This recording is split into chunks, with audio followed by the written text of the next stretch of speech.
Hello friends, welcome to my video. So basically today I want to tell you about my experience trying to join the choir. Now, little disclaimer, this video is not actually about how hard it is to join choir. This video is about how hard it is to add any sort of class. And I'm just using choir as an example because it was a little elective that I wanted to add and I had to jump through a few hoops. So let's get started. When I first transferred in, fall of 2017, I wanted to take a bunch of classes, and so I signed up for them ahead of time, as one does. And then I got to thinking, what if I wanted to add something else? What if I wanted to take choir? So the first week of classes, I met with Doug. I got my idea to join the choir. And I asked him, I said, what if I join choir? And he was my advisor, still is, and he said, that's a good idea, Amanda. I think you should audition for choir, and then we can add it later if you get in. And I was like, that's a good idea.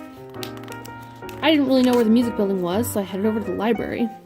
It was the only building I really knew at the time, and I looked at the map on the wall. Couldn't really find any sort of music building, so I asked the office lady there. She told me that it was Howard Hall, so I headed on over.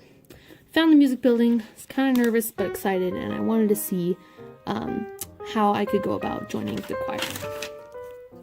I walk into the building and I talk to the lady at the desk in this building, and she refers me to this poster that's on the wall. It basically tells about all of the different choirs that they had, and a few of them you could audition in the spring for the following semester, so I kind of missed the boat on that one. But the university chorus was open to all students, audition only, and auditions were first week of classes, and I was like, oh, maybe I can still get one, because it was already the first week of classes. There was a website you could go to. I looked on there, and it just had pretty much the same information. And then it said, for any questions, email this guy, which I assume was the choir director. So I type out a nice little email. It's all official and stuff, business letter format and everything. And I waited a few days, and I got a reply. The reply basically said, thanks for emailing me. Auditions are first week of classes, and just check the website for the details on how to audition. I was like, okay, that was extremely unhelpful. You basically just told me everything that was on the poster, but whatever. I decided to go to the website, and there was actually a hyperlink on there to sign up to audition. The sign up page looked pretty much like this. As you can see, every slot was full.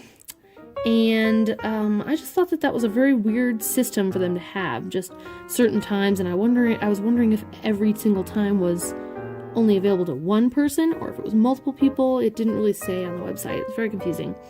I just think that they could have had a better setup for that, and there was no more times left for me to audition, which was very weird. I looked on the website, and there was a little bit of information about the choir class, which is a 1-credit course, but you have to attend every concert. You have to buy choir attire. It's $60 to $90, I think, for you have to get a tux and a dress, and it just seems like so much work to add one elective course.